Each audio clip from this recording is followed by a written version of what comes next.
as famílias que têm mais recursos, que acaba podendo dar de graça realmente, é aí que eles não vão querer fazer mais nada mesmo. Então a gente tem que mudar essa tônica, para a pessoa perceber de si.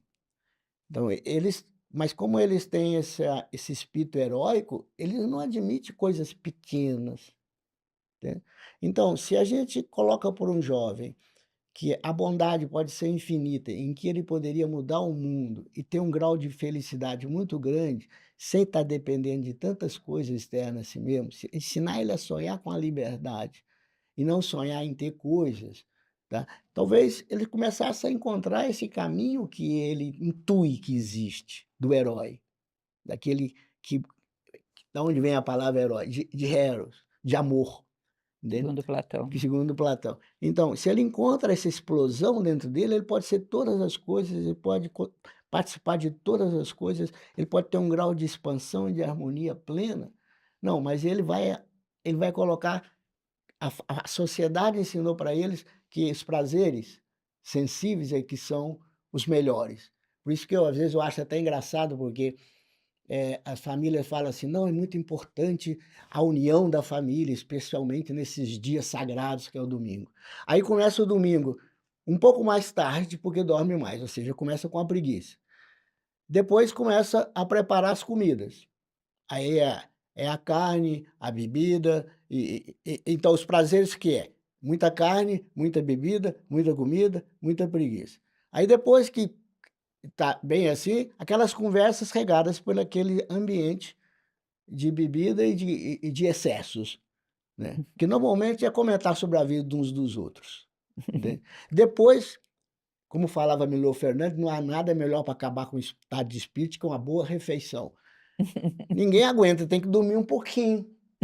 Depois, um bom programa de internet ou de televisão e acabou o dia sagrado. O que que é o Preguiça, dia gula, sagrado? O culto fofoca. ao o culto ao prazer sensível. Aí depois o jovem fala que tem mentalidade heróica, ele fala: "Os pais: 'Não, mas tem que medir, segunda-feira tem que trabalhar'". Já teve jovem que falou isso para mim. "Uai, mas se o bom é curtir, para que que eu vou trabalhar?". Teve um que falou algo que eu achei muito engraçado. Eu estava conversando com ele falou assim: "Eu resolvi, é, aposentar até os 60 e começar a trabalhar depois dos 60, porque se o vantagem enquanto eu estou jovem, eu quero curtir a vida com toda intensidade. Quando eu estiver velho, cansado, eu vou começar a trabalhar, porque eu vou fazer aquelas coisas que eu não gosto. Agora na juventude eu vou aproveitar o máximo que eu tenho". Então é o máximo dos prazeres sensíveis. Então os heróis para eles passaram a ser aqueles que têm o máximo dos prazeres sensíveis. Só que esses caras só mostram a face boa dos prazeres, não mostra a ressaca, não mostra a angústia, não mostra a ansiedade existencial. E o jovem vai entrar nisso inconscientemente, ele só vai descobrir lá na frente, que ele só vai suportar se você de medicamento depois de um certo ponto, a tensão da vida. Por quê? Porque ele não sabe que essa chamada de heroísmo dele é verdadeira, ele não tem modelos, ele não sabe o que é a vida.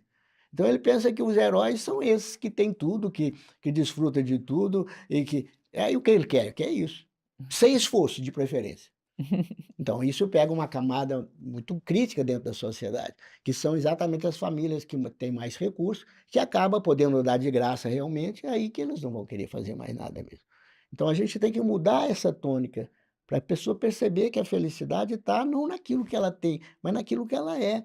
E que ela não depende de tantas coisas, que ela pode ter um grau de realização muito grande, quando ela floresce esse estado de plenitude. Aí sim vai nascer isso que a gente chama os modelos, né. Uma pessoa que é extremamente feliz, extremamente realizada, extremamente bondosa e um referencial civilizatório dentro de uma sociedade. Porque da forma como está, a gente está construindo para decompor, porque os jovens estão começando a acreditar naquilo que os adultos acreditam e buscam, né. Ou às vezes, quando não aceitam aquilo que o adulto acredita e busca, vai procurar um exemplo de coragem na sociedade, vai encontrar no traficante, no terrorista. E aí é uma coisa difícil de contornar. É, que às vezes têm uma vida muito mais ativa e muito mais forte do que as pessoas que estão acomodadas dentro de casa. Que é o que Confúcio falava: "Cuidado, se os bons se alienam da sociedade, a sociedade será comandada pelos piores". Os bons hoje estão nos ambientes fechados, desfrutando das suas conquistas. Bom, os ativos estão dominando a sociedade. E passa a ser o herói, os referenciais dos jovens. Daqui um dia vai estar todo mundo querendo entrar nessas religiões fanáticas para ter um pouco de protagonismo, para ter um pouco de vida, porque senão o resto é parecendo com o cachorro lá de casa, que já tem muitos, né, 3. A única coisa que eles querem é dormir, se divertir, querem fazer mais nada, não tem nem possibilidade de escolher outras coisas, coitados. É, como dizia uma frase muito polêmica de Benjamin Disraeli, né? Uma sociedade só tem chance quando os homens de bem têm a mesma audácia dos patifes. Isso. Se os homens de bem são débeis e os patifes muito corajosos, é complicado, É, bem esse é o complicado. ponto. Aí isso fica o modelo dos jovens, né. E o jovem tem esse espírito heróico. Alguns não querem essa vida cômoda, então o que que eles partem? Qual é o outro modelo que ele tem? O modelo da revolta. Então se filia aos grupos revoltados. Aí vai para segmentos determinados segmentos religiosos, determinados segmentos políticos, determinados segmentos Violentos. violentos. E às vezes até a marginalidade passa a ter ser uma forma de aventura, uma forma de Uhum, revolta, uma forma de transformação. Vamos quebrar tudo para ver o que dá depois, né. uhum. Ou uma forma de eu me afirmar no mundo e mostrar que eu sou contra tudo, saio quebrando tudo. É, que é natural, né. O jovem, a primeira coisa quando ele está querendo conquistar sua independência, a primeira coisa é negar. Por isso que entra em conflito com os pais, né. "Não, isso não, eu quero ser eu mesmo". Então o que é ser eu mesmo? Ser diferente. Esse é o primeiro passo. Ele não sabe o que é, mas sabe que tem que ser diferente. Então a primeira é se afastar para nascer, né. Aí ele tem que se reafirmar naquilo que ele é. Como o processo da vida, primeiro o parto, depois reafirma naquilo que nasceu.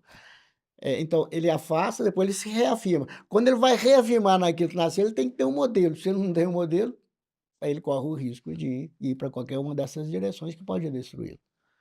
É, nós temos uma experiência interessante em Nova Acrópole e eu sempre costumo passar isso para as pessoas, explicando que uma das maneiras mais eficazes que eu conheço de proteger um filho, de proteger um jovem, é fazer com que ele nos admire.